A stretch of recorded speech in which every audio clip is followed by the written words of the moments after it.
everybody, and thank you for joining me at Tipping the Scales Exotics. Today I'm teaching you how to make a fruit fly culture.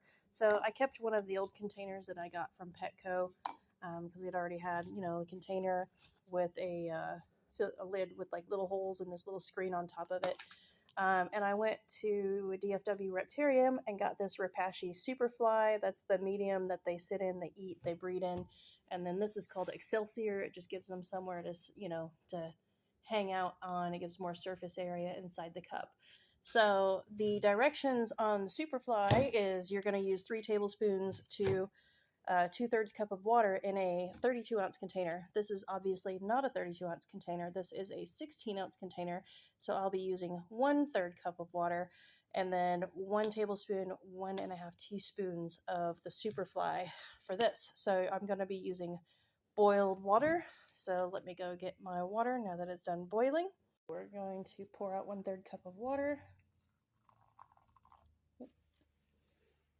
That's a little much. Ouch. Burned my hand. I need to pour some of that out because it looks like it's just a little, actually no. Let me see here.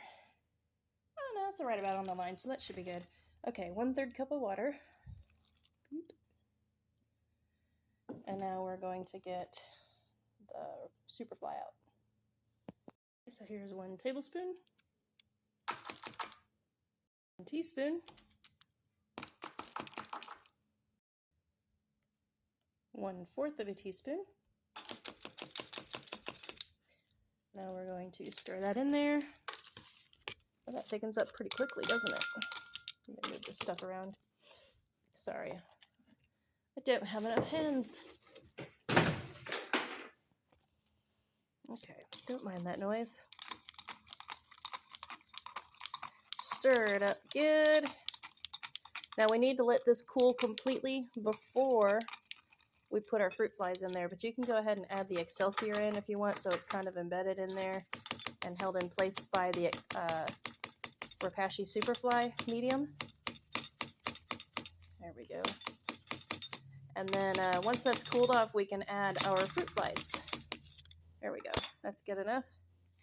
Look, it's pretty much staying in place, and that's going to thicken up more as it cools off. All right, so we'll come back once this is cooled off to add the flies. Birds with one stone, and I am going to add the fruit flies in here inside of the chameleon cage so that any strays that hop out will just end up being food. So waste not, wet not. Let me see if I can figure out a way to pop this because I'm going to need both hands.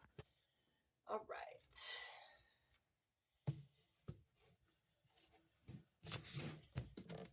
So here's a bunch of live ones in this culture. I'm just going to shake them off in there. This is a fairly new culture, so not all of them have come out from their eggs yet.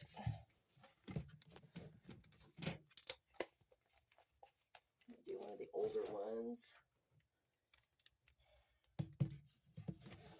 Okay. There, that one's got more in there. This will probably be, once this one's emptied out, I'll probably make another culture with this one. You want to do them like 2 weeks ahead of when you're going to need them. So these little guys, they eat a lot.